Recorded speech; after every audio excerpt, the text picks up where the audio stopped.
નમસ્કાર, ગ્રાઉન્ડ રિપોર્ટમાં આપનું સ્વાગત છે. હું છું આપની સાથે સંધ્યા. આતંક અને અકસ્માતની ખૌફનાક તસવીરો જે કેમેરામાં કેદ થઈ છે, જે જોઈને કોઈના પણ રૂમાડા ઊભા થઈ જાય, જે રાજ્યના અલગ અલગ વિસ્તારોમાંથી સામે આવી છે. અને ક્યાંક અસામાજિક તત્વોનો આતંક છે અને ક્યાંક ભયંકર અકસ્માત. આ દ્રશ્યો આપનું હૈયું હચમચાવી નાખશે.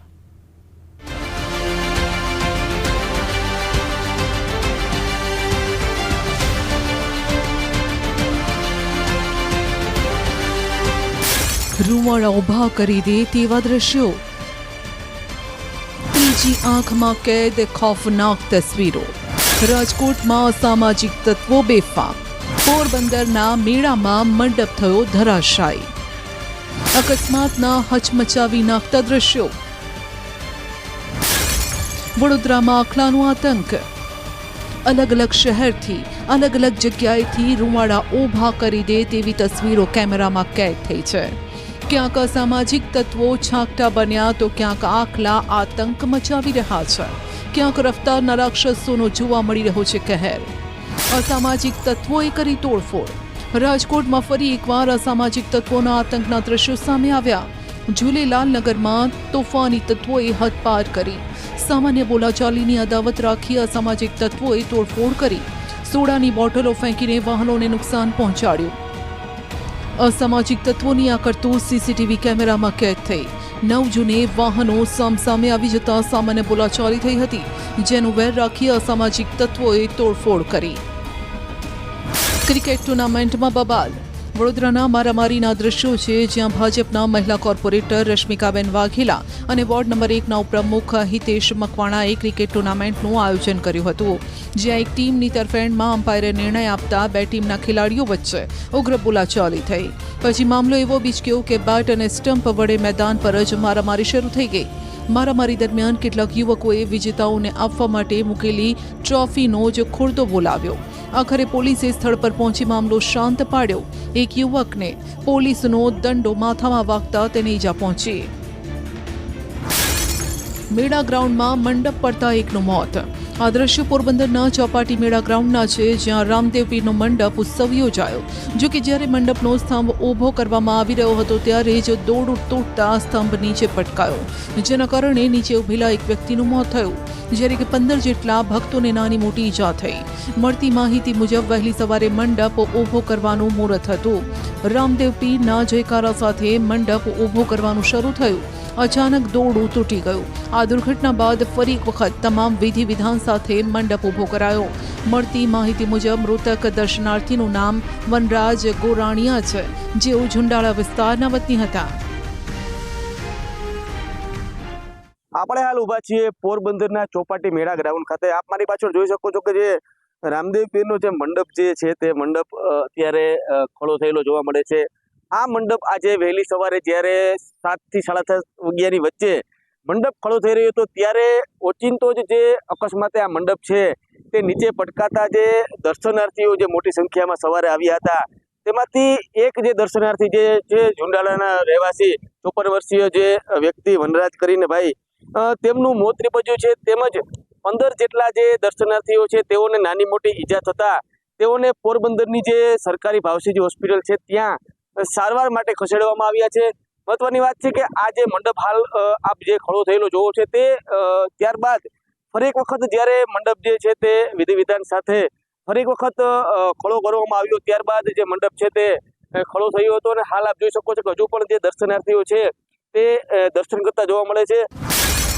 કારમાં અચાનક લાગી આગ. પંચમહાલના ગોધરાના સીસીટીવી છે, જ્યાં કોઠી સ્ટીલ નજીક પેટ્રોલ પંપ પર પેટ્રોલ ભરાવવા આવેલી કારમાં અચાનક આગ ભભૂકી ઉઠી. કારમાં ધુમાડો નીકળતા આગ લાગતા અફરાતફરી મચી ગઈ. ભારે જહેમત બાદ પેટ્રોલ પંપના કર્મચારીઓએ આગ પર કાબૂ મેળવ્યો, જેથી આગથી પેટ્રોલ પંપને બચાવી શકાય. પેટ્રોલ પંપના કર્મચારીઓની સતર્કતાથી મોટી દુર્ઘટના ટળી. કારમાં શોર્ટ સર્કિટના કારણે આગ લાગી હોવાનું મનાય છે. એસટી નીચે આવેલા રાહદારીનો આબાદ બચાવ. રામ રાખે તેને કોણ ચાખે, આ કહેવત ભરૂચમાં સાર્થક થઈ. એસટી બસ નીચે આવેલા રાહદારીનો બચાવ થયો. રાહદારી પરથી બસ નીકળી જતા રાહદારીનો બચાવ થયો. ઘટના સીસીટીવીમાં કેદ થઈ. ઝઘડિયાથી સુરત જતી એસટી બસ અંકલેશ્વર સર્કલ નજીક બ્રેક ફેલ થઈ ગઈ હતી તેની બસે 3 વાહનોને ટક્કર મારી અને એક વ્યક્તિને અડફેટે લીધો. બ્રેક ફેલ થઈ જવાના કારણે બસ આગળ ઉભેલ 3 વાહનો સાથે અથડાઈ ગઈ.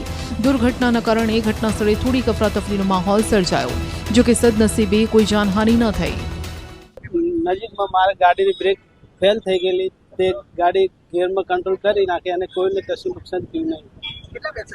પેસેન્જર આશરે 20-25 જણા હતા. કોઈને જાનહાનિ થાય નહીં, કોઈને કશું નુકસાન નહીં થયું. ના, બ્રેક ફેલ થતા આગળ જવામાં કોઈ કશું નુકસાન નહીં થયું. ગાડી ગિયરમાં કંટ્રોલ કરી લીધી.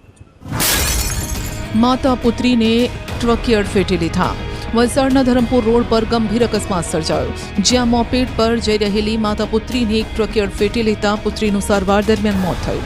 સતત અવરજવર ધરાવતા રસ્તા પર બનેલી ઘટનાના દ્રશ્યો સીસીટીવી કેમેરામાં કેદ થયા.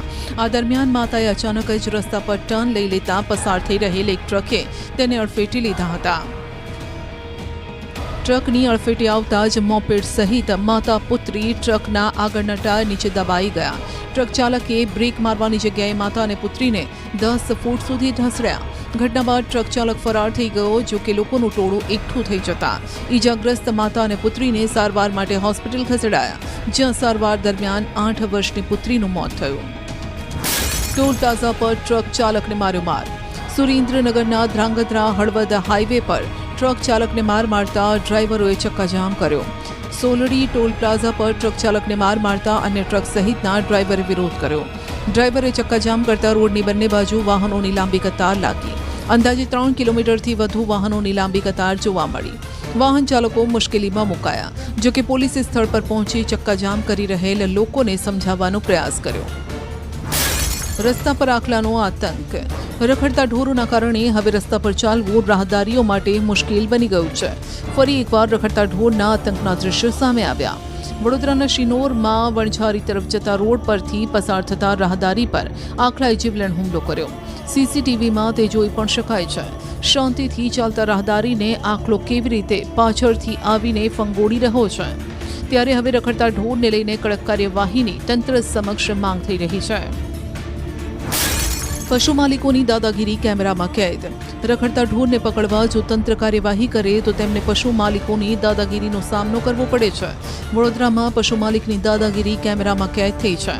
હથિયારો દેખાડી પશુ માલિકોએ કોર્પોરેશનના કર્મચારીઓને બાનમાં લઈ પોતાના ઢોર છોડાવી ગયા. પોલીસ સ્ટેશનમાં પશુ માલિકો સામે ફરિયાદ પણ નોંધાઈ છે. 15 જૂન આસપાસ ગુજરાતમાં ચોમાસાના આગમનની સંભવિત તારીખ છે અને એટલે ચોમાસાને હવે ગણતરીના દિવસો જ બાકી છે. પરંતુ ચોમાસાના આગમન પહેલા ગુજરાતમાં ડેમની સ્થિતિ ખતરનાક છે. રાજ્યના 5 જિલ્લામાં ડેમ તળિયા ઝાટક થતાં જો વરસાદ ખેંચાયો તો સિંચાઈ અને પીવાના પાણી માટે ઊભું થઈ શકે છે સંકટ.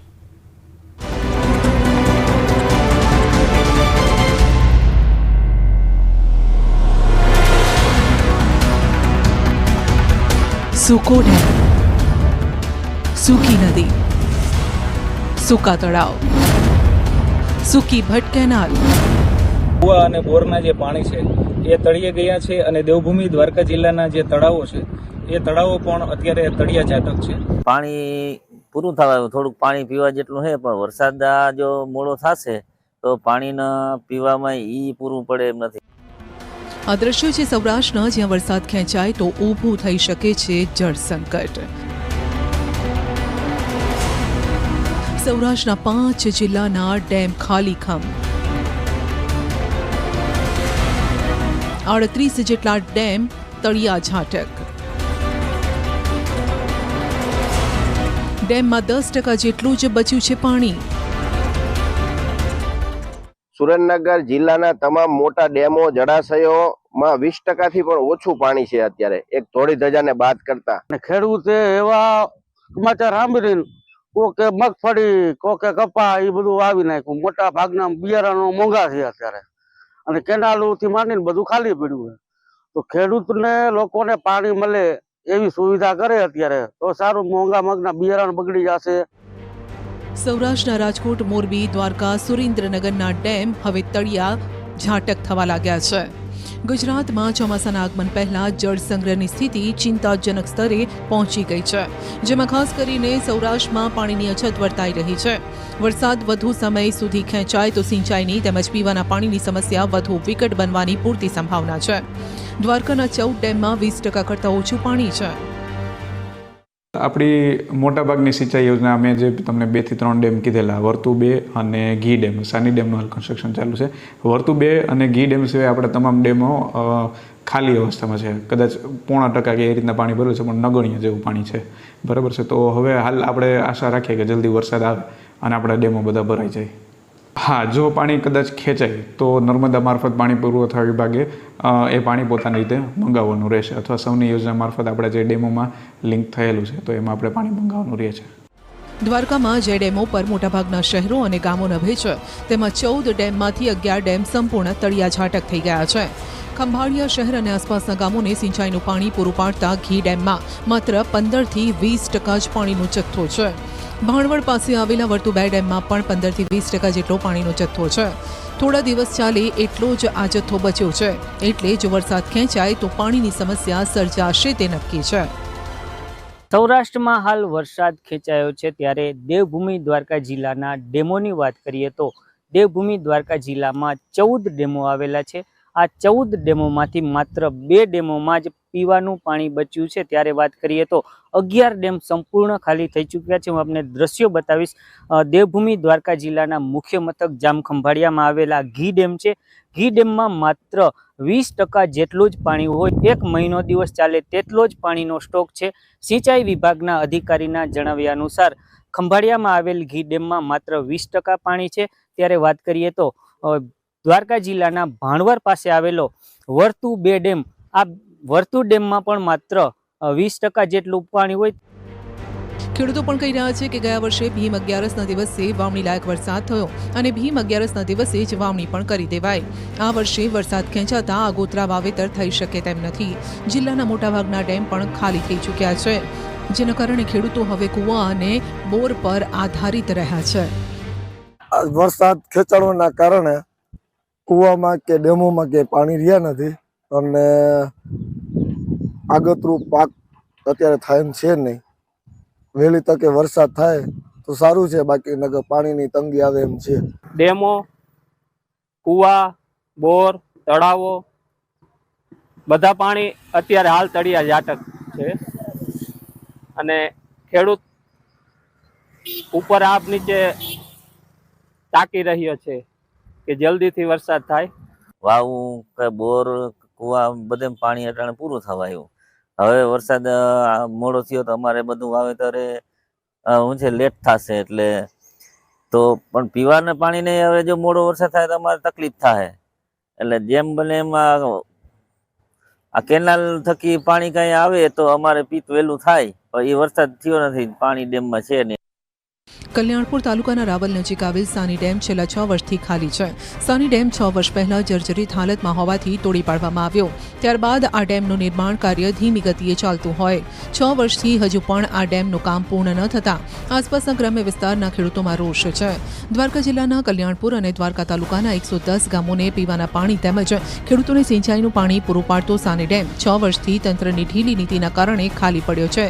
દ્વારકા પંથકના અને કલ્યાણપુર પંથકના 110 ગામોને નર્મદાના નીર પર આધાર રાખવો પડે છે.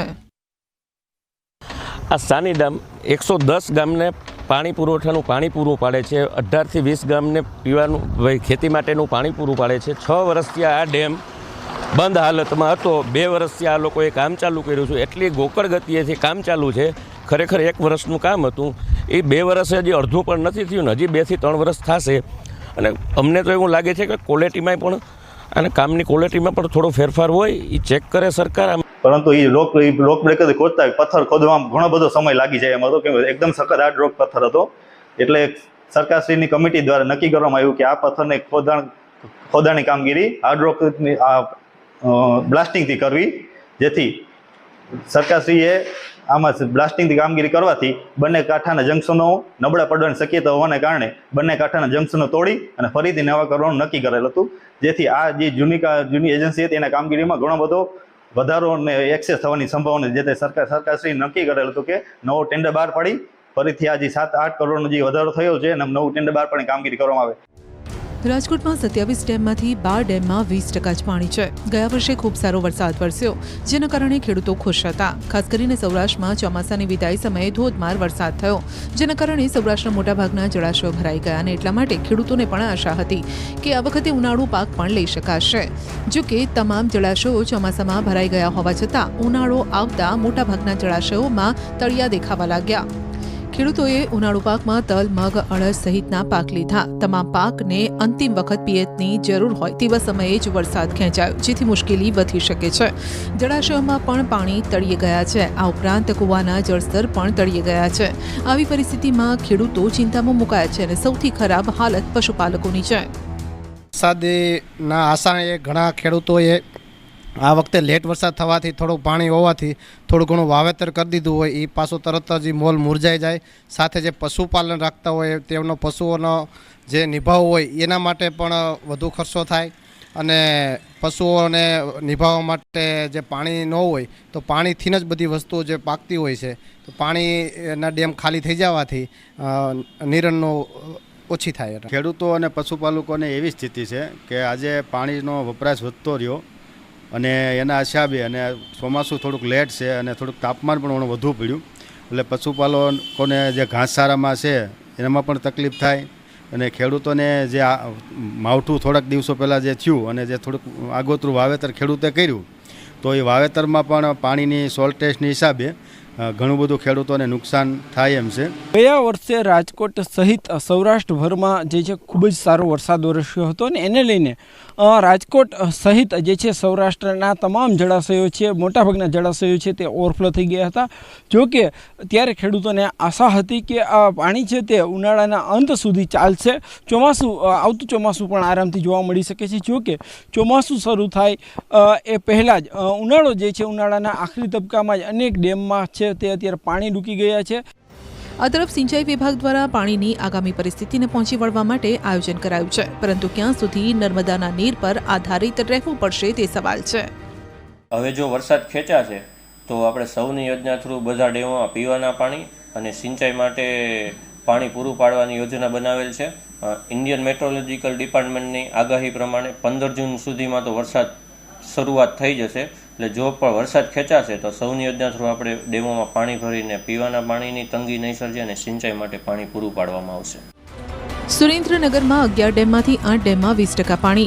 રાજ્ય સરકાર દ્વારા નર્મદાના નીર ઠાલવીને પીવાના પાણીની સમસ્યા હળવી કરવાના દાવો કરાઈ રહ્યા છે, પરંતુ છેવાડાના ગામડાઓમાં આજે પણ વરસાદ કેવો થાય છે તેના પર આધાર છે. રાજકોટ સિંચાઈ વર્તુળ હેઠળ આવતા રાજકોટ, મોરબી, જામનગર, દ્વારકા તેમજ સુરેન્દ્રનગર જિલ્લામાં આવા 32 ડેમમાં હવે પાણી બચ્યું નથી. સુરેન્દ્રનગરના ફલકો, નેબણી, સબુરી, ત્રિવેણી ઠાંગા, થોરિયાળી, મોરસલ સહિત 8 મુખ્ય ડેમમાં માત્ર 20% જેટલો પાણીનો જથ્થો બચ્યો છે. જિલ્લાનો સૌથી મોટો નાયકા ડેમ પણ ખાલીખમ છે.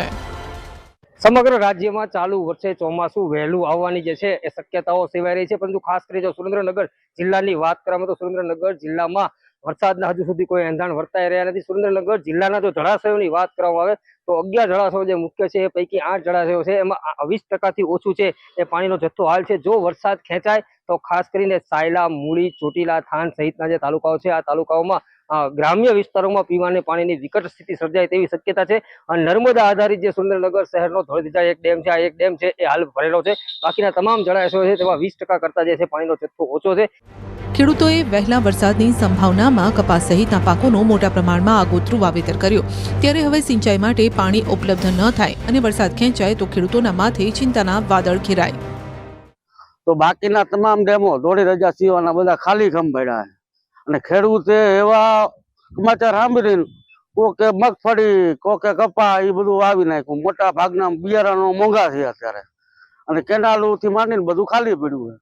તો ખેડૂતને લોકોને પાણી મળે એવી સુવિધા કરે અત્યારે તો સારું. મોંઘા મગના બિયારણ બગડી જશે, કોઈની મજૂરી, એના ટ્રેક્ટર ચલાવ્યા હોય. જે મોટા ખેડૂત છે એ તો ગમે તેમ કરીને એનો પાક બચાવી લે છે, પણ નાના ખેડૂતને જે આ મુશ્કેલી પડશે. મોટા ભાગના જે ડેમો છે એ ખાલીખમ છે અને ખેડૂતોએ હવામાન વિભાગની આગાહી અને પ્રી મોન્સૂન મતલબ કે સરકાર અને જ્યોતિષોની આગાહી મુજબ ચોમાસું વહેલું બેસશે એવી ધારણાથી ખેડૂતોએ 70% કપાસ, જુવાર, અને જે અત્યારના પાકો છે તેનું વાવેતર કરી નાખ્યું છે. તો પરિસ્થિતિ એવી થાય છે કે જો સમયસર વરસાદ નહીં થાય તો ખેડૂતોને પિયતની સમસ્યા ઊભી થાય છે અને પોતાનો પાક જે વાવેલો છે એ મતલબ કે થયા પહેલા જ મુરઝાઈ જાય છે. આમ રાજ્યમાં જ્યારથી સૌની યોજના આવી છે ત્યારથી ક્યાંક પાણીની ચિંતા હળવી બની છે, પરંતુ નર્મદાના પાણી પણ જે તે સ્થળ પર પહોંચતા ખર્ચ થતો હોય છે. ભલે તે સરકાર ભોગવે, અંતે તો પૈસા લોકોના જ હોય છે. ત્યારે પાણીની જરૂરિયાત વધી છે. મેઘરાજા જ્યારે મહેરબાન હોય ત્યારે પાણી વધુ સમાવી શકાય તેવી વ્યવસ્થા કેમ નથી કરાતી તે પણ લોકોના મનમાં સવાલ ઊભા થયા છે.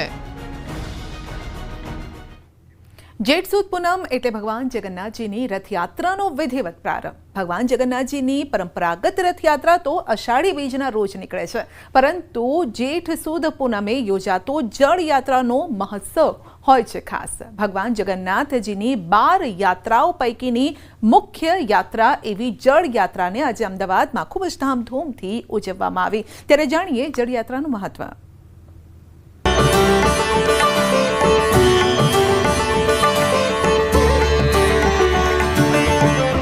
हाथी घोड़ा पालकी जय कन्हैया लाल की.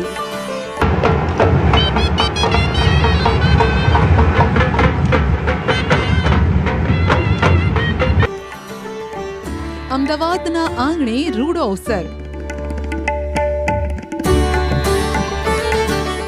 રથયાત્રા પહેલા યોજાઈ જળયાત્રા. ગલીઓમાં ઉમટ્યો ભક્તિનો મહાસાગર.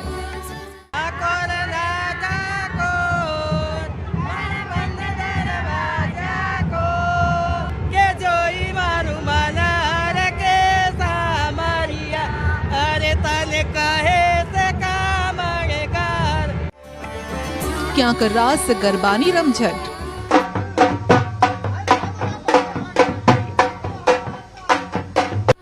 જોઈ લો, આ રંગ છે ભક્તિના, ઉમંગના અને ભગવાનના આંગણે આવેલા અવસરના. રથયાત્રા એક એવો અવસર કે જ્યારે ભગવાન ખુદ દર્શન આપવા માટે તેમના ભક્તો સુધી પહોંચે છે અને આ દિવસની ભક્તો આતુરતાથી રાહ પણ જોતા હોય છે. જો કે એ દિવસ પણ હવે નજીક આવી રહ્યો છે. અષાઢી બીજે નીકળશે ભગવાન જગન્નાથજીની રથયાત્રા, પરંતુ રથયાત્રા પહેલા નીકળી જળયાત્રા, જે પણ રથયાત્રાનો પહેલો ભાગ છે. જેઠ સુદ પૂનમના દિવસે સવારે જગન્નાથ મંદિરથી વાજતે ગાજતે ઢોલ નગાડા, કરતાલ, પખવાજ, મૃદંગ, શરણાઈના સૂર રેલાતા રેલાતા ધજા પતાકા, બેન્ડવાજા, હાથી, બળદગાડા, ભજન મંડળીઓ સહિત મોટી સંખ્યામાં ભક્તો સાથે નીકળે છે જળયાત્રા. અમદાવાદ જગન્નાથ મંદિરથી સાબરમતી નદીના કિનારે સોમનાથ ભૂદરના આરા સુધી આ યાત્રા યોજાય છે. યાત્રામાં ભક્તોની સાથે સાથે 1000થી વધુ ભગવાનના મોસાળિયાઓ પણ જોડાય છે, જેઓ ભગવાનને મામાના ઘરે લઈ જવા માટે આવે છે. સાબરમતી નદીના કિનારે આવેલા સોમનાથ ભૂદરના આરે જગન્નાથ મંદિરથી હાથી, ધજા, પતાકાધારી લોકો અને સંતો મહંતો આ યાત્રામાં જોડાયા. અત્યારે નિજ મંદિરથી શરૂઆત થઈ છે અને નિજ મંદિરથી ભગવાન જગન્નાથ સાથે સાથે મોટી સંખ્યામાં લોકો છે તે જોડાઈ રહ્યા છે. ધજા પતાકા છે અને આ ધજા પતાકા સાથે પણ જય જગન્નાથના ડ્રેસ કોડ સાથે અત્યારે લોકો છે તેને અહીં નિજ મંદિરથી નીકળી રહ્યા છે. સાથે જ અત્યારે મોટી સંખ્યામાં બહેનો છે તે જોવા મળી રહ્યા છે. હું 10 વર્ષથી આવું છું અને હું ભગવાનમાં સ્નાન કરાવવા લઈ આવ્યા છે. અમે જગન્નાથપુરીથી ભગવાન લઈ આવ્યા છે અને બહુ ખુશ નસીબ થઈએ કે અમને આ અવસર મળે છે. તો જળયાત્રાની એક ખાસ વિધિ હોય છે. જળયાત્રામાં સોમનાથ ભૂદરના આરે ગંગા પૂજનની વિધિ કરાય છે અને ત્યારબાદ ત્યાંથી 108 કળશમાંથી સાબરમતી નદીનું જળ ભરવામાં આવે છે. જ્યેષ્ઠ અભિષેક અને આજે જ્યેષ્ઠ અભિષેક દિવસના દિવસે ખાસ કરીને અમદાવાદની જે સાબરમતી નદી છે તે સાબરમતી નદીમાં સૌપ્રથમ તો ગંગાજીનું આવાહન કરવામાં આવે છે. શાસ્ત્રોક્ત વિધિ પ્રમાણે ખાસ કરીને તમામ સંતો મહંતો છે તેઓ ગંગાજીના આવાહન કર્યા બાદ સાબરમતી નદીનું પૂજન કરે છે અને ત્યારબાદ નદીમાંથી છે તેઓ જળ ભરે છે. એક કળશમાં જળ ભરવામાં આવે છે અને ત્યારબાદ ખાસ કરીને આ જે કળશ છે તે કળશને લઈને ફરી એકવાર જે સ્થળ છે ઘાટ ઉપર આપવામાં આવે છે અને ઘાટ પર આવ્યા બાદ ફરી એકવાર પૂજન કરવામાં આવે છે. પણ આપને થશે કે કેમ 108 જ કળશ? તો તેનું પણ ખાસ મહત્વ છે.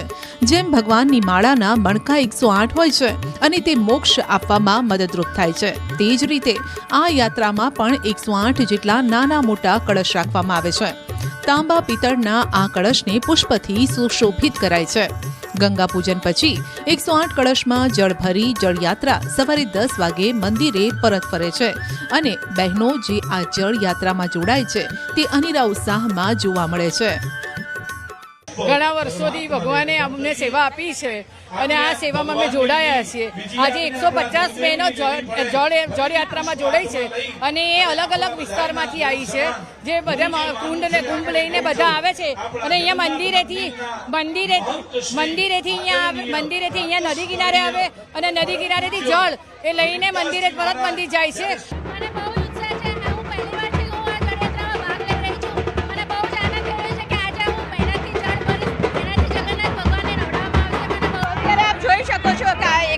કળશ છે. આ કળશમાં સાબરમતી નદી કિનારેથી જળ ભરવામાં આવે છે અને જળને ફરી એક નિજ મંદિર લાવવામાં આવે છે અને નિજ મંદિરમાં ભગવાન જગન્નાથનો જલાભિષેક કરવામાં આવે છે. ત્યારબાદ મહાઆરતી છે તે કરવામાં આવતી હોય છે અને મહાઆરતી બાદ ભગવાન જગન્નાથને ગણેશજીના સ્વરૂપમાં દર્શન થાય છે અને દર્શનનો લાવો છે તે બપોર સુધી ભક્તોને મળે છે.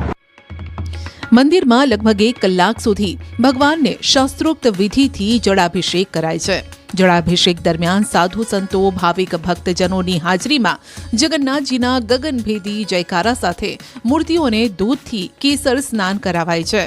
જળાભિષેક બાદ ભગવાન જગન્નાથજીનું ષોડશોપચાર પૂજન અર્ચન કરીને પ્રભુને શ્રૃંગારમાં ગજ વેશ ધારણ કરાવાય છે. તેની પાછળ પણ રોચક કહાણી છે. ગુજરાતનો એક ગણેશ ભક્ત ગણપતિ નામનો હતો અને તે 2 મહિના પગપાળા ચાલીને જગન્નાથજી મંદિરે ગયો હતો. તેણે ગણેશજીના બદલે જગન્નાથજીના દર્શન થતા તેને લાગ્યું કે આ ભગવાન ના હોય અને તેણે અન્ન જળનો ત્યાગ કર્યો.